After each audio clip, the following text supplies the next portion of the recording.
ruta de la seda, 23.000 millones de dólares de inversiones, inversión en infraestructura, todo lo que el gobierno quiere escuchar que le digan, pero llegarán, y esas inversiones, ¿qué serán? Marcelo Biasati es analista internacional y le pedimos que venga acá a ver si nos ayuda a entender qué va a pasar, qué va a haber, qué van a traer. Bueno, al parecer, el que no entra en la ruta de la seda, mona se queda. Está buena esa, muy bien. ¿Sí? Primero pensemos en su dimensión. El mundo en Naciones Unidas tiene reconocida 193 naciones. La ruta de la seda está incluyendo a hoy 145 países. O sea, si hablamos de que, por ejemplo, 44 naciones de África, esto es el 81% de las naciones del continente. 42% de Asia, el 93% del continente. ¿Y por qué tanta generosidad de China? ¿Qué gana? Influencia, materias primas, romper el encorsetamiento que quiere hacerle Estados Unidos con esta alianza con Australia, con el Reino Unido, con Estados Unidos en el sudeste asiático, la provisión de energía. Por ejemplo, hoy en el estrecho de Malaca pasa el 70% del petróleo que consume China. Entonces, ¿qué trata de hacer? Una forma de llegar con sus productos diferente. Esta ruta de la China, primero hay que decir una palabra que no la voy a decir porque capaz que la pronuncio mal y quedó mal. A ver. No la voy a decir porque es en chino, pero entendamos el concepto. Sin decían los árabes, China decían los mercaderes venecianos, China la conocemos hoy, desde 1911 el nombre oficial del país, pero ellos se autoperciben con un nombre milenario, que ¿saben qué significa? Centro del mundo. Ah, mira. Entonces, si vamos a la etimología y vamos al autopercibido y cómo nos queremos definir, quizás podemos entender este multipolarismo que tiene nuevos actores y ahora con Bueno, también China la con una Argentina se protección autopercibía global. potencia, y mirá dónde estamos. ¿Eh? También la Argentina se autopercibía potencia, y mirá dónde estamos. Bueno, alguien dijo alguna vez que el problema de Argentina era que era rehén entre el mercado y su clase dirigente.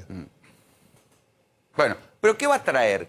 O sea, ¿por qué tanta generosidad de los chinos y qué traerían acá? ¿En qué se traduciría acá? Voy a empezar con la historia, con algo que quizás podamos visualizar. En el siglo XIX, para extraer la riqueza de la Argentina, había que hacer las vías férreas con un nudo el puerto de Buenos Aires. Y vinieron los británicos. Y era el sistema de extracción de la riqueza de los británicos, que se fue replicando por distintos lugares donde mantuvo su hegemonía. Hoy el poder infraestructural es la penetración en el territorio. Y ahí va la infraestructura que va a dar el perfil de cómo va a ser las exportaciones de la Argentina a futuro. ¿Y cómo van a darse estos temas? Primero, tenemos que pensar, ¿hacia dónde va la hidrovía? 70% de la soja, que sabemos quién es el principal comprador. China. Ahora, ¿por dónde? ¿Por una vuelta del Atlántico o tratando de hacer los pasos entre la salida por el Pacífico a través de Chile? ¿Cuál es la vía más corta? Entonces, este perfil te va definiendo quién es tu socio comercial. Claro. Y hacia dónde va tu riqueza. Y es ahí, en la infraestructura, donde China está poniendo el dinero, en dos partes. Bueno, si uno ve solamente que la bajante del Paraná ha provocado una crisis de la hidrovía y los barcos tienen que salir con menos cargamento, entiende que tal vez necesitan una vía alternativa de una ruta, un tren, algo que permita salir las mercaderías por el Pacífico. Bueno, eso es el Belgrano Cargas. Y también el tema de cuando se hacen los corredores interoceánicos entre Argentina y Chile, que se van a desarrollar y que vienen dentro de esta misma movida. Entonces, lo que está desarrollando es la infraestructura que necesita para sacar su producción. Bueno, yo te diría el litio. Si les interesa el litio, ahí rápidamente lo pueden cruzar al Pacífico. El litio es fundamental porque también hay que entender el cambio histórico. El siglo XIX fue el carbón, el hierro y el ferrocarril. El siglo XX fueron los combustibles fósiles y el automóvil. El siglo XXI va de la mano de lo que se llaman las tierras raras. ¿Y qué es eso de las tierras raras? Son aquellos últimos elementos de la tabla de elementos que nosotros teníamos en la tabla periódica, pero que si yo le pongo un poquitito al cristal de tu celular, es lo que te permite que sea touch. Entonces, la búsqueda de las tierras raras y los elementos de la energía, especialmente la alternativa y la que tenga que ver con la electrónica, o el coltán, por ejemplo, que produjo El Congo, la guerra del Congo genera con el Ruanda, coltán en el porque Congo. ojo, porque donde hay minerales hay guerra, Sí, claro. ¿sí?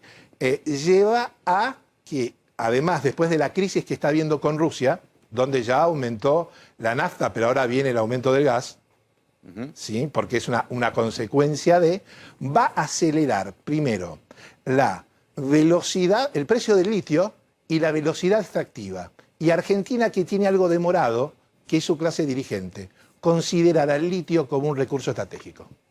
Sí. Pero China también tiene interés en ese litio. Totalmente. Porque de hecho, buena parte de las inversiones que están anunciando están vinculadas al litio.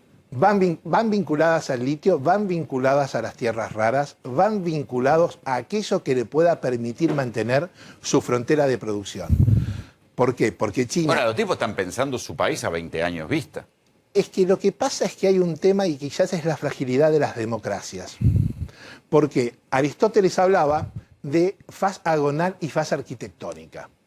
¿Y esto cómo se traduce? Uno tiene una faz agonal, la lucha por el poder, y una faz arquitectónica, la construcción del mismo. Ahora bien, los periodos en las autocracias o en los países que tienen un sistema único son mucho más prolongados lo que duran en el poder. No están en el vaivén de la próxima elección, que hace que muchas veces los objetivos nacionales se transformen pendulares. Ni te cuento cuando estás en grieta. Sí, porque por eso hay países que tienen políticas de Estado, digamos, que permanecen y son bastante más serios en sus objetivos a largo plazo. Por eso, hay que tratar Acá de no, hacer políticas acá. de Estado que además se transformen en políticas de consenso. Esto puede, no te digo salvar, pero puede darle aire a Alberto frente a la crisis de finanzas que va a tener en el acuerdo con el FMI. Sin duda. Y sin duda fue lo que fue a buscar Alberto, tanto sea a Rusia como lo que obtiene en China. Pero esto es plata de mediano plazo, en el mejor de los casos. Es plata del Tal mediano. vez ni las ve Alberto estas inversiones. Bueno, él lo que está pidiendo es un poco que los swap... A ver, ¿cómo poder explicar simple algo que suena tan...? Es como si fuera una garantía inmobiliaria, ¿sí? O sea, vos pones una casa, pero no sos el dueño de la casa, y el crédito del swap empieza a funcionar cuando pedís ese asiento. Bueno, es lo que está pidiendo, que el swap sea más blando y que pueda retirar plata de ese asiento. Y después está Para el tema... incluirlo en las reservas, que sean swap de libre disponibilidad. ¿Esto mejoraría la reserva, Walter? Mirá, los swaps se contabilizan dentro de las reservas. Sí, pero todo el mundo dice la reserva está en el rojo porque no podés contarlo con los Claro, swaps. el problema es que el swap lo podés utilizar solamente para el comercio con el país que lo hiciste. En este caso sería con China. O sea, te descomprime. Descomprimiría un poco si tuvieras la libertad que hoy no estás teniendo todavía para poder manejar el swap. Porque tiene muchas cuestiones burocráticas que tenés que pedir a China y volver para que se puedan aplicar. ¿Y prosperó algo, Alberto? Bueno, Alberto lo que pidió fue precisamente la flexibilización del uso del swap y la ampliación del uso de ese swap. Sumar algunos miles de millones más, para que el swap también le dé ese colchón que necesita a la hora de intercambiar con uno de los principales socios ¿Y comerciales. los chinos qué dijeron? Los chinos, por el momento, están tomando pacientemente la respuesta. Claro. Lo que yo también sí está dentro de esto, y quizás vos me puedas ayudar, tiene que ver con aquellos elementos como que son la moneda del fondo de libre disposición, donde China es un jugador importante dentro del Fondo Monetario Internacional, Sí. un poco para temperar, digamos, el posicionamiento que planteó el presidente después de su reunión con Putin, ¿no? Sí, a lo que te referís es precisamente a la posibilidad de que los derechos especiales de giro, aquellos que la Argentina recibió como gran parte del mundo a fines del año pasado y que utilizó después para el pago de la deuda con el fondo, aquellos países que no necesitaron utilizarlo porque tenían las espaldas Espalda suficientes, propia. entre ellos China, por ejemplo. O sea que y China le Rusia done la también. plata que sobró de los derechos Claro, que especiales se de giro. dispongan esos derechos especiales de giro para formar una especie de gran pozo de donde los países que los necesitan puedan recibir una nueva línea de crédito, en este caso, a partir de esos derechos especiales de giro.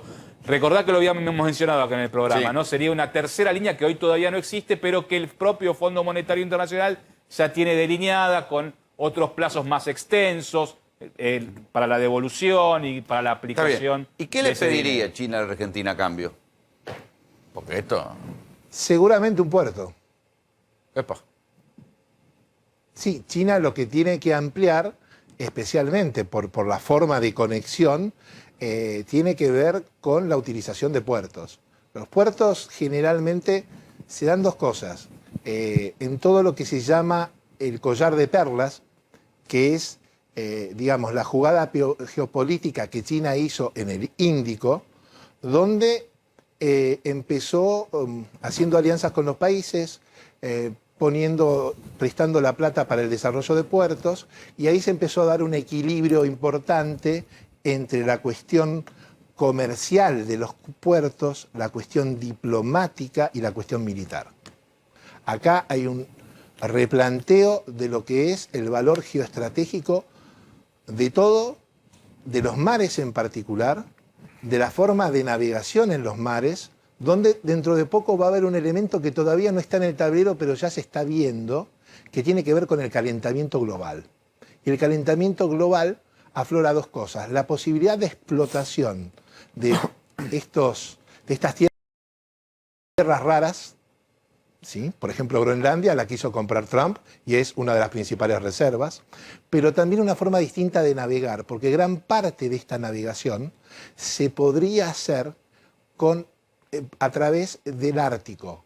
El deshielo del Ártico baja mucho las posibilidades de distancias entre Europa... Claro. Y esto ha hecho que Rusia se convierta en una potencia petrolera y gasífera, porque en el Ártico multiplicaron su producción. Exactamente, y además ya hay explotaciones donde Rusia y China son socios. Para que tengamos una idea de cómo se acortan las distancias, y no voy a hablar del Ártico, un tren de China para que llegue a Lisboa, si yo voy por agua demoro 36 días. Si yo voy en tren con la ruta de la seda, van a ser 16. O sea que el recorrido en tierra sería más rápido que el recorrido en barco, Sí, para las mercaderías. Exactamente. O sea, algunas mercaderías que no valga la pena mandar en avión, pero no tengan tanto volumen, se podrían mandar por tierra. Es increíble. O sea, de 36 a 16 estamos hablando de una nueva forma de configuración del comercio mundial. Lo que está en juego acá junto con esto y lo que tiene que ver, además, o sea, energía, porque energía es lo que me hace falta a mí para producir. Y por el otro lado es la forma de distribuir. ¿Y Estados Unidos va a permitir todo esto? Estados Unidos lo que muestra es, primero, cómo perdió la hegemonía, que hay otros actores, y a los números me remito. 145 países sobre 193 países en el globo. O sea que estamos... Incluso algunos que deben ser, no te digo aliados estratégicos, pero deben tener muy buena diplomacia con Estados Unidos, como Chile. Tiene un tratado de libre comercio. Es más, te voy a decir algo más central para el comercio mundial: Panamá. Claro. El canal de Panamá. ¿Alguien se hubiese imaginado que formaba parte de una alianza? Cuando se quisieron hacer los independientes, los invadieron directamente. Abrieron la puerta y dijeron, bueno, muchachos, está se todo acabó. bien, el canal es nuestro. Bueno, estamos hablando de prácticamente quien comunica el Atlántico con el Pacífico. Y obviamente está también la posibilidad de que haya un canal mucho más grande que se termine en Nicaragua. Sí. Porque, digamos... No alcanza con el canal de Panamá. No alcanza con el canal de Panamá. Estamos en la puerta de un nuevo mundo. Esta es una nueva etapa histórica. Increíble. Marcelo, gracias por venir. A usted.